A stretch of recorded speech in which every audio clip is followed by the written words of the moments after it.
My name is Mia. I am a 20-year-old university student living in the bustling, never-sleeping city of New York, a place of contrasts and endless opportunities. My life has been filled with changes since childhood, and they weren't always easy. When I turned 14, my parents divorced, and from that point on, I lived with my mother.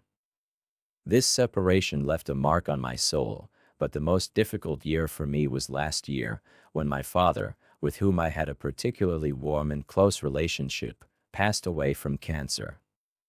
His death was a devastating blow. It was a time of uncertainty and grief, but he left me a significant sum of money as an inheritance, which I was able to access only upon turning 20. This inheritance, his last gift to me, was not just a material asset, it symbolized his care and his desire to help me build my future. However, life often throws unexpected twists, and one summer day, something happened that turned my world upside down. My stepfather, Dylan, a man in his 30s, who has been married to my mother for 6 years, came to me with a proposal that turned out to be far from friendly. Our relationship had always been tense. I tried to maintain peace in the house, but Dylan frequently showed his coldness toward me, and his words were often harsh. Nevertheless, I never expected him to take such a step. Dylan asked me to give the money my father had left me to my stepbrother, Michael, to help him pay for college. He spoke with insistence, assuring me that Michael needed the money more than I did and that it would be the right thing to do. He tried to justify his request by saying that I didn't really need the financial help and that aiding Michael would be a noble act. But it wasn't just a request I heard in his words, there was also pressure. For me, his proposal seemed deeply unfair. The inheritance left by my father was meant for me alone. It was his conscious choice, his final wish. I tried to explain to Dylan that this money was important to me, that it represented more than just financial resources. It was a symbol of my father's care for my future, his dreams of me building my life based on this legacy. But Dylan refused to hear my arguments. I couldn't help but think about how my mother, Mary, seemed almost trapped by the illusions she held about Dylan. I had always tried to keep the peace, despite the constant inner tension. Perhaps I wanted to shield her from the pain or disappointment that would come with shattering her idealized image of him. I had essentially become the keeper of our fragile family peace, even though, strangely enough, I was the youngest person in the house. In moments when the tension reached its peak, it often fell to me to be the most mature and responsible one.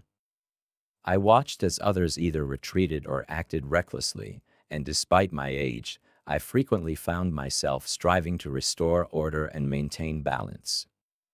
That day became yet another trial for me.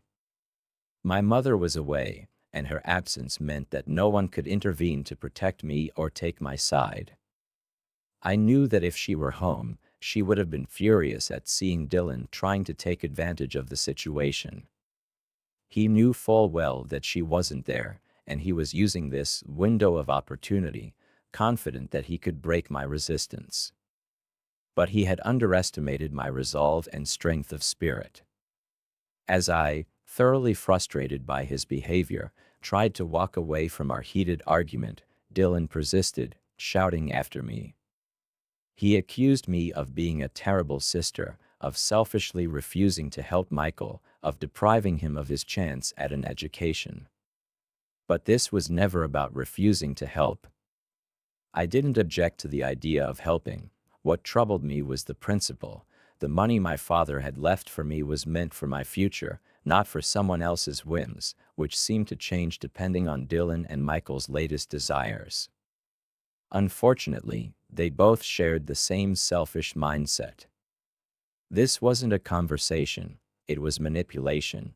Their behavior reminded me of cartoon characters like Pinky and the Brain, who concoct elaborate schemes for their own selfish goals, but who never take reality seriously. Like those characters, Dylan and Michael were building bizarre plots to get their way. When I tried to leave the argument behind and simply walk away, Dylan didn't stop. He kept insisting that I comply with his demands, and he even brought Michael into the conversation, clearly counting on his support. Michael, still half asleep, stumbled into the room, trying to grasp what was going on. His confused mumbling as he attempted to back Dylan only confirmed my suspicions.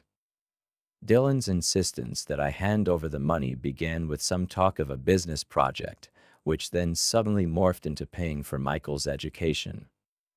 This shift was suspicious, and I realized that their arguments didn't hold up under scrutiny. I watched carefully as Michael, now more awake, mumbled, "I just woke up, so I'm a little confused. But yeah, I need the money for school, so yeah, I need it." His voice was full of uncertainty, which only deepened my doubts about his sincerity. My mother, a woman who had grown used to handling challenges on her own, had recently taken to avoiding our arguments with Dylan. She seemed to turn a blind eye to many of the troubling signs. But as the situation escalated and Dylan and Michael's questionable motives became more apparent, her awareness began to shift. Still, her tendency to deceive herself about her husband remained strong. Perhaps she didn't want to believe the worst about the man she had married, or maybe she was simply afraid of upending her carefully constructed life. "Mia, it's time to stop acting like a child. It's time to be an adult and do the right thing," Dylan said, condescendingly, implying that the right thing was to hand over my inheritance according to his wishes. His logic was baffling and infuriating. It was as if he believed that maturity meant being compliant and self-sacrificing, especially when it suited him. But I felt that real maturity was about standing firm in my convictions, even when it was inconvenient for others. When Dylan suggested we keep the conversation a secret from my mom, my suspicions only grew.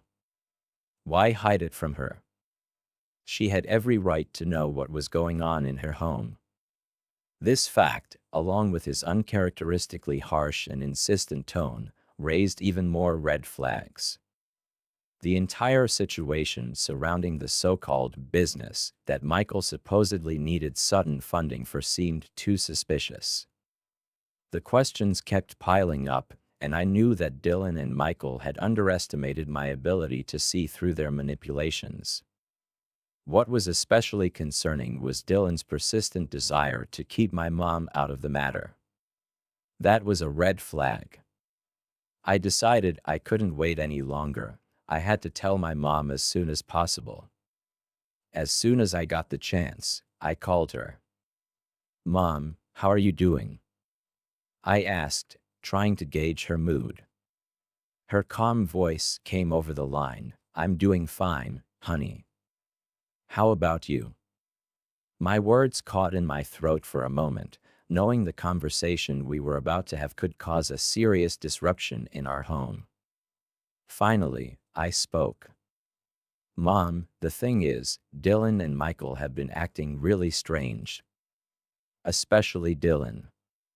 He asked me to give him the money for my inheritance, supposedly to pay for Michael's education, but the whole situation feels off to me." As expected, my mom didn't take my words seriously at first. "Oh, Mia, don't let your imagination get the better of you," she tried to reassure me. But this time, my suspicions were too strong to dismiss. The more I spoke, the clearer it became that this wasn't just my imagination. I knew my mom was wavering. Her feelings for Dylan made it hard for her to see the red flags. I saw her torn between her maternal concern for me and her attachment to him. This was a difficult moment for both of us. I decided not to back down and gently but firmly added, "Mom, I know you care about Dylan, but he's crossed a line. This isn't just a request, it's a demand, and his behavior is becoming more aggressive. Something is definitely wrong." Her face was full of anxiety and doubt. She didn't want to believe that the man she loved could be scheming something so low.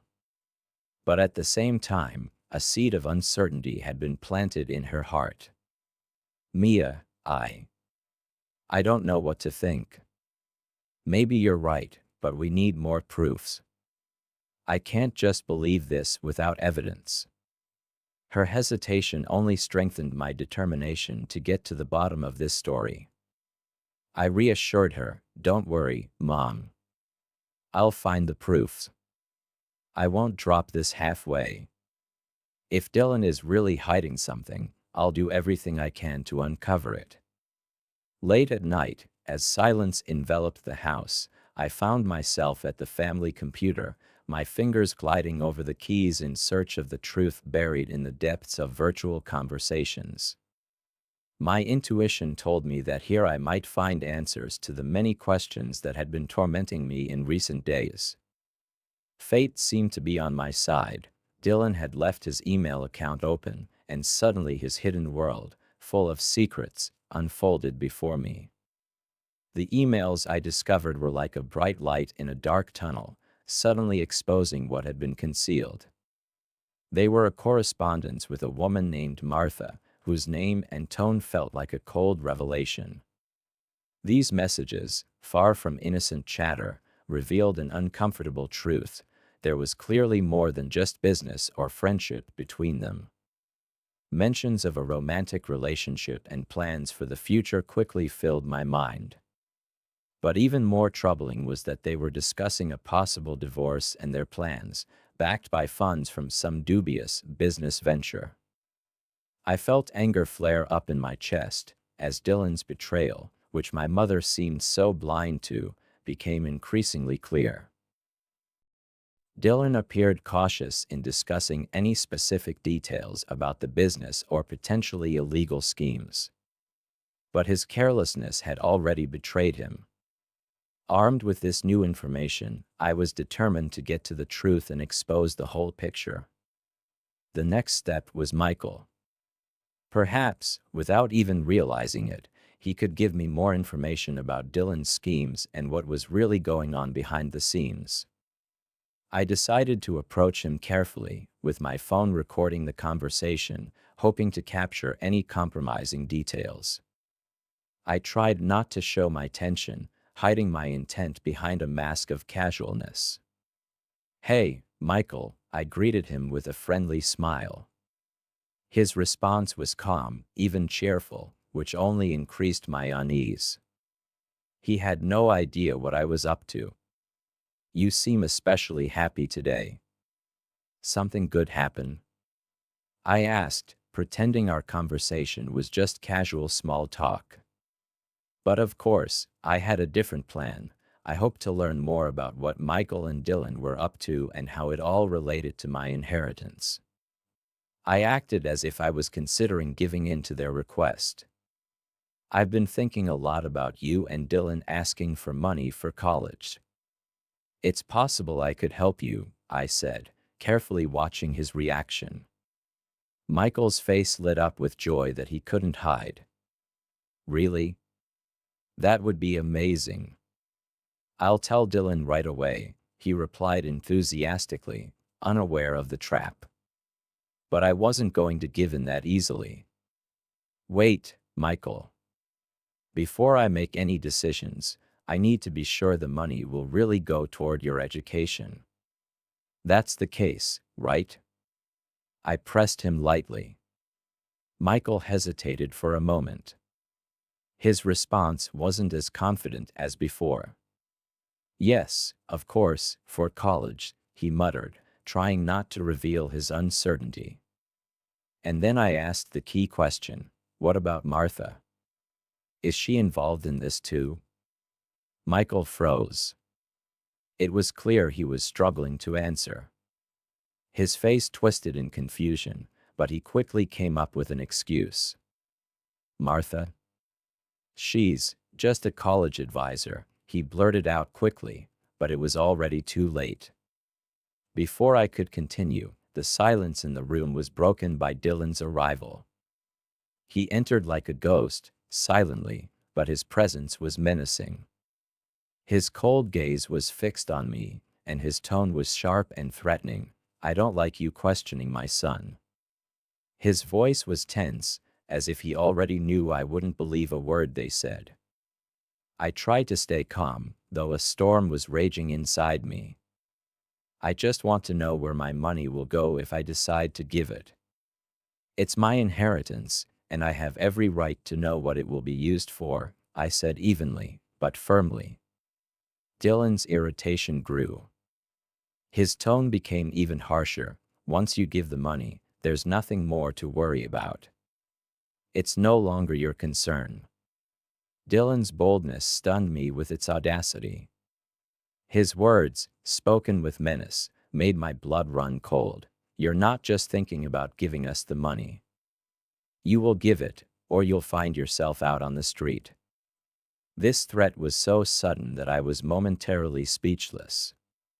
At the same moment, I caught Michael's glance. His eyes reflected the same shock and confusion. Even he seemed startled by the turn of events, as if he didn't fully understand what he had gotten involved in.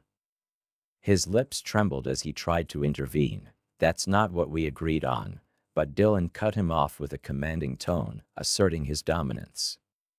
His voice, like a heavy stone, crushed any desire in me to argue or protest. I remained silent, not wanting to escalate the situation.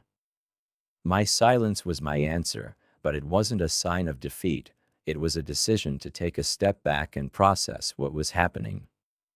I retreated to my room, but my phone kept recording every word, every moment of this dramatic scene. Dylan had no idea that his true nature, that of a manipulator and a liar, was already captured and saved for future exposure. Once in my room, I began piecing together all the evidence, like a detective carefully assembling a crime scene puzzle. Every detail fell into place: the emails, the audio recordings, even offhand comments. It all pointed to Dylan's lies and his betrayal, revealed in his affair with Martha. I felt the weight of these discoveries pressing on me, but realizing there was no point in hiding the truth any longer, I made a decision. It was time to tell Mom everything. My voice shook slightly as I called her. "Mom, we need to talk." Her voice was full of her usual warmth. "Hi, honey. How are you?" She couldn't even imagine the bombshell about to hit her. "Mom, sit down.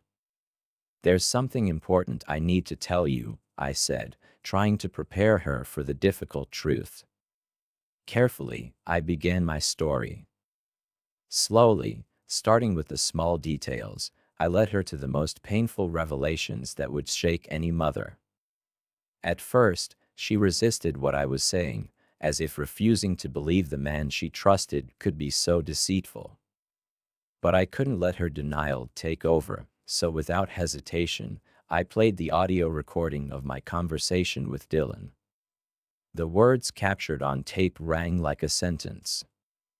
Mom's reaction was heartbreaking. Her face reflected every emotion: shock, disappointment, grief.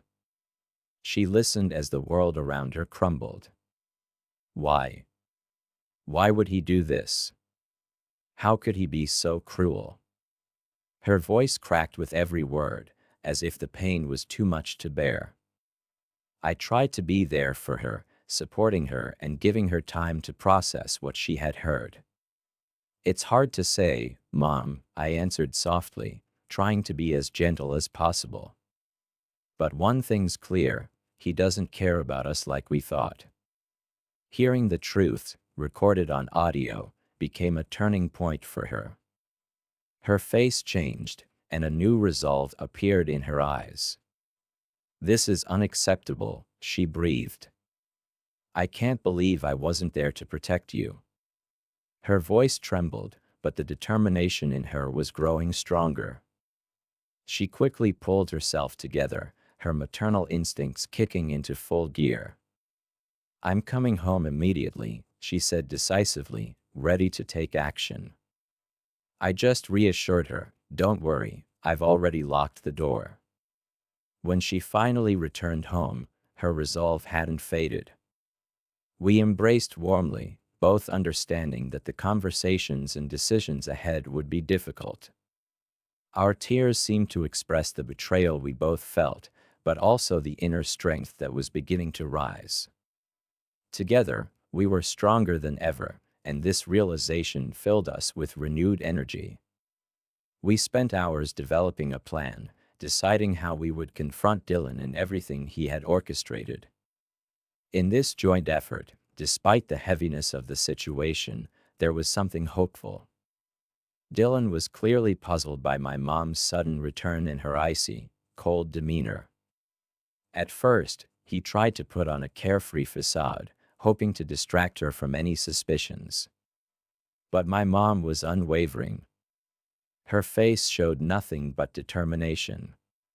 She saw right through his false smiles and understood that every move he made was laced with deceit and manipulation. There was no longer any doubt that this man was willing to do anything for his own gain, and now she was ready for decisive action. Realizing that mere words and accusations were not enough to combat Dylan's lies and hidden schemes, my mom made a wise and calculated decision. She sought professional help. She hired a private investigator, experienced and sharp, to uncover the dark corners of Dylan's business and his connection to Martha, the mysterious woman he had been openly communicating with. The results of the investigation surpassed even our worst fears. Dylan was not just a thief, trying to take our inheritance, but a man willing to drag the entire family into a dangerous web of criminal schemes. The investigator found evidence that Dylan was involved in financial fraud, planning to launder money through fake businesses under the guise of educational needs for Michael. My mom shared all the details with me, and together we began preparing for the difficult but inevitable step, exposing Dylan. The atmosphere in the house grew more tense with each passing day. An invisible, but palpable wall of disbelief and determination stood between us. It felt as if the air itself vibrated under the weight of the discoveries we had made. Dylan's usual confidence, the audacity with which he typically handled everything, had now vanished. The power he once held so effortlessly, like water slipping through his fingers, was now slipping away. Sitting across from us, his eyes darted around, searching for a way out, a loophole to escape the impending consequences. But there was no escape. He tried to push back, but even his voice lacked the sharpness that once instilled fear. "You don't understand what you're talking about. This is all ridiculous," he snapped, but his words rang hollow, devoid of conviction. Michael stood off to the side, watching this tense confrontation unfold. His face reflected a mixture of confusion and quiet realization. Perhaps, for the first time in his life, he began to see his father for who he truly was. This realization, like a cold wind, pierced his soul, bringing with it a wave of pain and disappointment.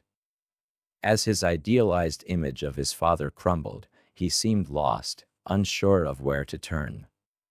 My mom wasn't backing down. Her gaze was as sharp as steel, locked onto Dylan. "We don't just understand, we have proof," she declared, her voice resolute, like a sentence. "Emails, where you discuss laundering money through fake enterprises, all under the roof of our home." She paused, letting the seriousness of the situation sink in. "Martha is a known criminal. Did you really think no one would find out? That we'd stay in the dark while you destroyed our lives for your own benefit?" Dylan tried to protest, but his attempts were pathetic. "You have no idea what you're getting yourselves into. This is my business, my life, and you have no right to interfere." His voice wavered with helplessness. But we knew that things had changed. "We can interfere, and we will," I added firmly, supporting my mom. This isn't just about your business. It's about our lives, our future, and our safety. My words carried the same determination that I felt from my mom. We would no longer allow Dylan to destroy everything that was dear to our family. His games and manipulations had come to an end. The evidence we had gathered was undeniable. Audio recordings of conversations between Dylan and Michael, emails with his accomplice Martha, all of it painted a clear picture of conspiracy and betrayal. Dylan had been caught red-handed. His attempts to deny the obvious were growing weaker and less convincing. I kept the camera in my hands, recording every moment, every excuse and clumsy justification he tried to make. He knew there was no way out, but in a desperate attempt to regain his lost control, he smirked, trying to appear unfazed. You think you've won? Well, you're terribly mistaken. His voice was strained, and every note quivered as though it was clinging to the edge of a cliff. But my mom wasn't letting him play his game any longer. She looked at him steadily, her voice calm but filled with resolve. We don't think we've won, Dylan. We know. This was the turning point, and Dylan realized that his influence had crumbled, his power dissolved under the weight of his exposure. What you've done isn't just immoral. It's illegal, my mom continued, her tone unwavering. You've endangered our family, taken advantage of my trust, and now you'll face the consequences. A heavy silence filled the room, as if time itself had stopped for a moment, highlighting the inevitability of what was happening. Dylan, who had always seemed so unyielding and self-assured, now looked broken.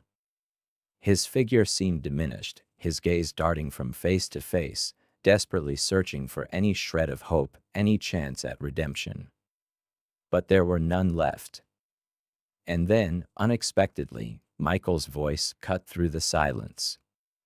It was quiet, barely a whisper, but it carried deep emotions. Dad, how could you? His question, full of pain and betrayal, echoed louder than any accusation. In that moment, it became clear that Dylan had not only lost his power and control, but he had also lost the trust of his son. For the first time, Michael saw his father for who he truly was, a man willing to do anything for his own benefit, even if it meant betraying those who loved him. My mom, not breaking her gaze from Dylan, stepped closer and said, "We have the evidence, Dylan. The emails, your plans, how you and Martha were going to launder money through illegal schemes. You thought it would stay hidden, but everything has come to light.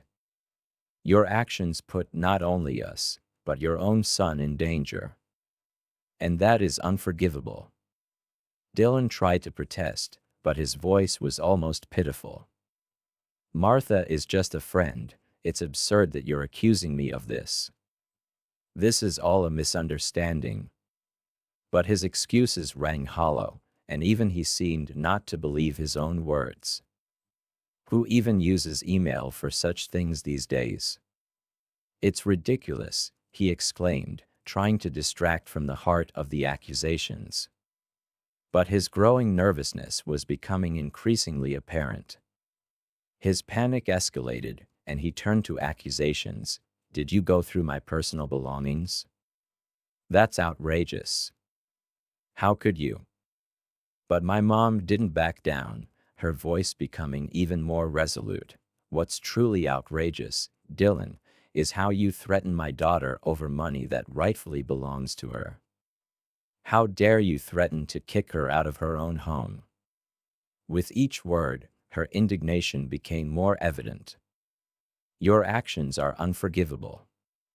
How dare you involve your son in these reckless schemes, putting him in danger? And the most outrageous part is your plans to use the money for illegal enterprises that could destroy everything we've built. That is inexcusable. Now that it was time for Dylan to answer for his actions, his former bravado suddenly vanished. My mom spoke with cold determination, her words cutting through the air like a sharp blade. Now that you're cornered, you're silent. You used to be so eloquent. In a rage born of fear and the realization of his impending downfall, Dylan suddenly lunged at me, trying to snatch the camera from my hands. His movements lacked the confidence they once had. It was an act of desperation. I managed to dodge, and his aggressive attempt only highlighted the seriousness of the situation, fully exposing him before us. Do you really think you can harm my daughter? Do you even understand the position you're in? My mom's voice was filled with outrage, her eyes a mixture of fury and disbelief. Dylan, still clinging to a facade of confidence, smirked in response, as if hoping that all of this was just a ridiculous misunderstanding. You think you know everything? How naive. His voice trembled, though arrogance still tried to keep him afloat. I shot him a cold glance. Let's see if the police agree with you. They'll be here any minute now. At the mention of the police, Dylan exploded. The police? You wouldn't dare. This is absurd. His anger seemed like a last, desperate attempt to regain control, but even that crumbled when the distant sound of police sirens filled the air. His expression instantly changed. The usual confidence vanished, replaced by sheer terror. This was the moment he realized the game was over. For the first time, I saw him in this state, pathetic, broken. All of his boasting and arrogance had disappeared, revealing the cowardice he had been hiding all along. His voice turned pleading, almost begging, "Mary, please, don't make this worse. I can explain everything." There was so much desperation in his tone that, for a moment, you might think he was truly remorseful. But my mom didn't give him a chance. Save your explanations for the court. Her voice was cold, with an edge of disgust that left no room for doubt. Dylan turned his gaze to Michael, as if hoping to find a trace of sympathy or support in his son. But Michael stood firm. And Michael doesn't believe you're innocent either, Dylan. You'll both face the consequences of your actions, my mom continued. At that moment, the door swung open, and the police officers entered the room. It was the beginning of the end for Dylan and his criminal plans. Every word my mom spoke resonated through the air like a bell of justice, proclaiming that order would now be restored, and those who had brought chaos into our home would answer for their deeds. You think you can disrespect me and my daughter without consequence? It's time to understand that you can't. You're old enough to know right from wrong, and now you'll face the consequences of your choices. Her voice was firm but fair. Even I, holding my breath, realized that this moment marked the final point in our fight for justice. My mom didn't let Dylan slip away. "Oh, and by the way, I want a divorce." Her words, spoken with cold resolve, were loud and clear for everyone to hear. At that moment, the live stream, which already had more than 5,000 viewers, captured every moment of the drama unfolding in real time. Everything Dylan had tried to hide, everything he had attempted to ignore or deceive us about, was now brought to light and exposed for the public to see. The story quickly made headlines in local papers and tabloids. Dylan's world was collapsing before our eyes. He lost not only his power but also the respect of colleagues, some of whom he considered friends. Even his family began to distance themselves, preferring to stay away from the shadow of scandal that now followed him everywhere.